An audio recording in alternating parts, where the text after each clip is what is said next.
Shalom, Dieu vous bénisse. Nous allons parler du roi Ézéchias. Et au travers de la vie du roi Ézéchias, nous verrons que tout est possible si nous pouvons toucher le cœur de Dieu. Tout est possible. Tout est possible si nous avons fait dans la maison de l'Éternel, si nous avons fait pour l'Éternel des choses qui touchent le cœur de Dieu. Prenons nos Bibles et dans le livre de 2 Rois au chapitre 18. Je lis, il est écrit: la 3e année du règne d'Osée, fils d'Éla, roi d'Israël, Ézéchias, fils d'Ahaz, roi de Juda, devint roi.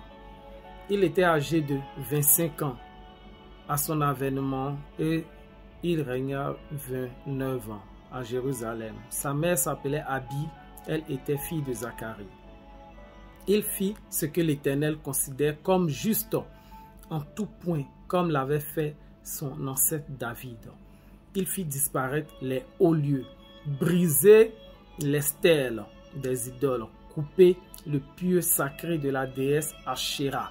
Il fit aussi mettre en pièces le serpent de bronze que Moïse avait fabriqué, car jusqu'à cette époque-là, les Israélites faisaient brûler des parfums pour lui et l'appelaient Nehushtan. Ézéchias mit sa confiance en l'Éternel, le Dieu d'Israël. Parmi tous les rois de Juda qui lui succédèrent ou qui l'avaient précédé, aucun ne l'égala. Verset 6. Il demeura attaché à l'Éternel sans se détourner de lui. Il obéit à tous les commandements que l'Éternel avait donnés à Moïse. Aussi l'Éternel fut-il avec lui. Il réussit dans toutes ses entreprises. Il se révolta contre le roi d'Assyrie et cessa de lui être assujetti. Verset 8.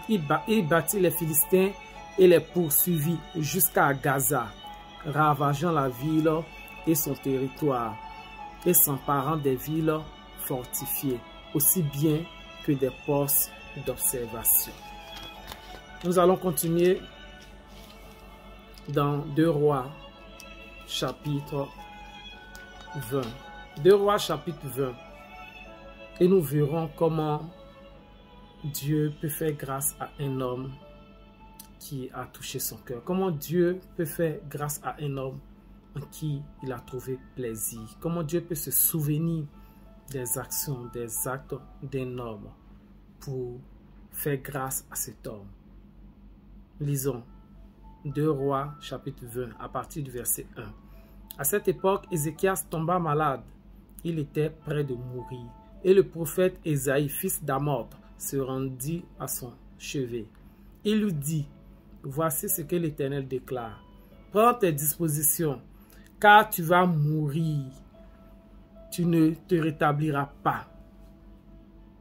Alors Ézéchias tourna son visage du côté du mur et pria l'Éternel en ces termes: de grâce éternelle, tiens compte de ce que je me suis conduit devant toi avec fidélité, d'un cœur sans partage, et que j'ai fait ce que tu considères comme bien. Et Ézéchias versa d'abondantes larmes. Ésaïe n'avait pas encore quitté la cour centrale lorsque l'Éternel s'adressa à lui en disant: retourne auprès d'Ézéchias, le chef de mon peuple, et dis-lui: voici ce que déclare l'Éternel, le Dieu de David, ton ancêtre. J'ai entendu ta prière et j'ai vu tes larmes. Je vais te guérir. Après-demain, tu pourras te rendre au temple de l'Éternel. Je prolongerai ta vie de 15 années. Je te délivrerai, toi et cette ville du roi d'Assyrie, et je protégerai cette ville à cause de toi-même et à cause de David, mon serviteur. Ésaïe ordonna qu'on prenne une masse de figues. On la prit et on l'appliqua sur l'ulcère du roi qui se rétablit. Ézéchias avait dit à Ésaïe: à quel signe reconnaîtrai-je que l'Éternel va me guérir et que je pourrai me rendre après-demain au temple de l'Éternel? Verset 9. Ésaïe lui avait répondu, « Voici le signe que l'Éternel t'accorde pour te confier qu'il accomplira la promesse qu'il vient de te donner.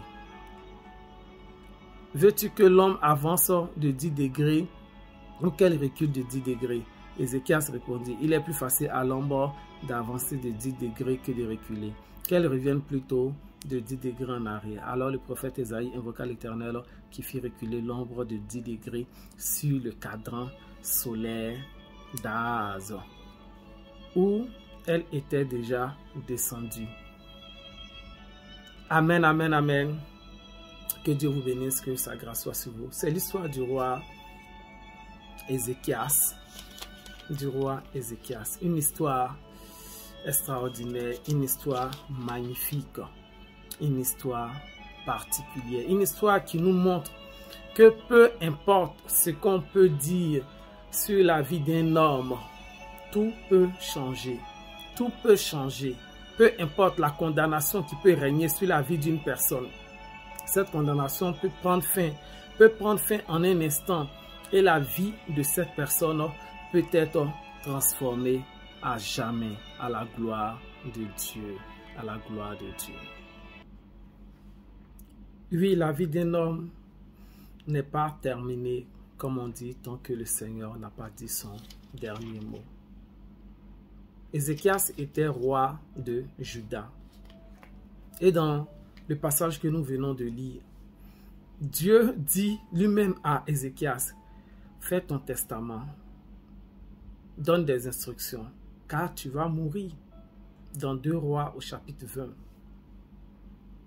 Et Ézéchias dit au Seigneur, « Souviens-toi, souviens-toi, souviens-toi de ce que je me suis bien conduit dans ta maison, de ce que j'ai fait, ce qui te plaît. » Effectivement, le roi Ézéchias avait, comme il est dit dans 2 Rois chapitre 18, il avait fait tomber tout ce qui était de l'idolâtrie. Il avait détruit les idoles qui étaient à Juda. Il avait détruit les idoles que les Israélites adoraient encore, comme nous l'avons lu tout à l'heure. Il a détruit les idoles. Or, une chose, un péché, une faute que le Seigneur déteste par-dessus tout, c'est l'idolâtrie. Car l'idolâtrie met Dieu en compétition avec la création, avec des choses créées de main d'homme ou même avec l'homme. Et Dieu ne peut en aucun cas tolérer ou accepter l'idolâtrie. Et la Bible dit que Ézéchias, roi de Juda, a fait comme David. Il a détruit les hauts lieux. Les hauts lieux, c'est-à-dire toutes les statues que les gens adoraient, toutes les statues où les gens se prosternaient, où les gens faisaient des sacrifices. Ézéchias a rasé toutes ces choses. Il a fait ce qui plaît à l'Éternel. Car ce qui plaît à l'Éternel, c'est que nous puissions nous donner nous-mêmes entièrement, totalement à lui. Nous-mêmes entièrement, totalement à lui. Ce qui plaît à l'Éternel, c'est que nous puissions accepter Jésus comme notre Seigneur, comme notre Sauveur. Et ne point nous détourner de lui. Et nous attacher à lui seul. Waouh, c'est extraordinaire cette histoire. Ézéchias avait un ulcère, comme nous venons de le lire. Il devait mourir. Et Dieu même a dit, prépare-toi, tu vas mourir. Et le roi Ézéchias a commencé à verser des larmes, de chaudes larmes, dit la Bible. Il a regardé le mur. Regardez le mur. C'est-à-dire, il ne voyait que Dieu seul dans cette situation.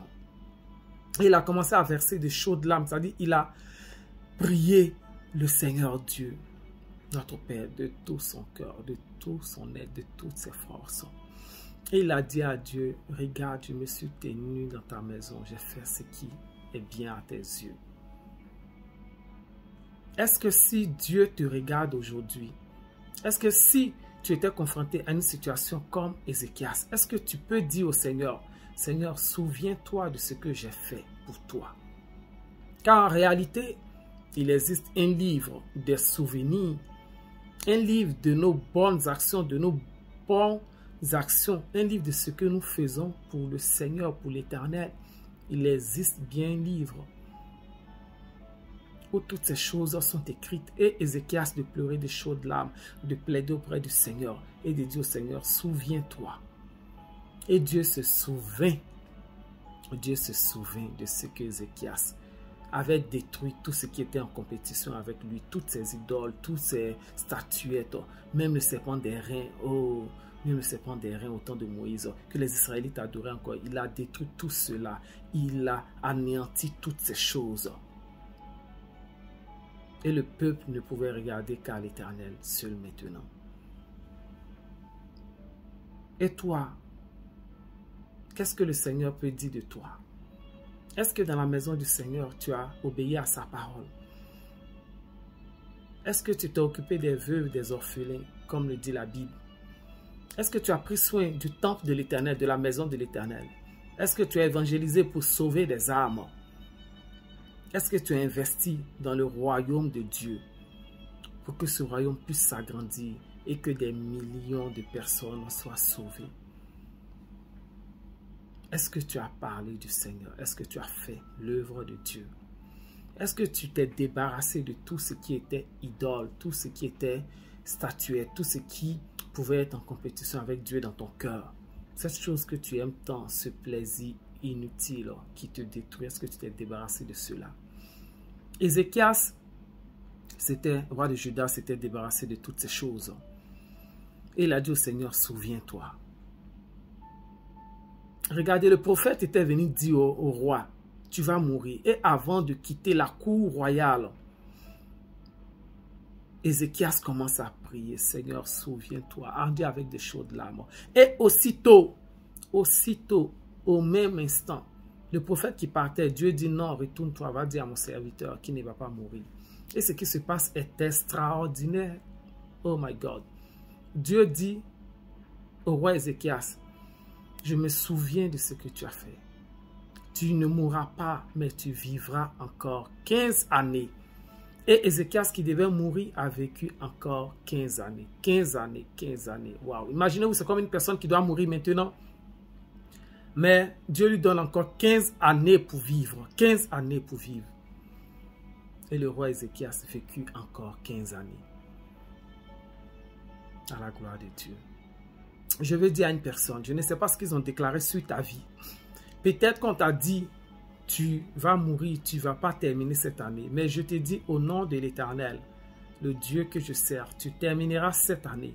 Seulement donne ta vie à Jésus. Seulement accepte Jésus comme ton Seigneur et ton Sauveur. Et peu importe les malédictions qu'ils ont déclarées contre toi. S'ils t'ont dit que tu ne réussiras pas, j'annonce au nom de l'Éternel que tu vas réussir. Tu porteras beaucoup de bons et beaucoup de fruits. Tu réussiras. Tu construiras cette entreprise. Tu réussiras ta vie et rien ne te l'empêchera dans le nom puissant de Jésus. Seulement toi, donne ta vie à Jésus. Car Dieu peut tout.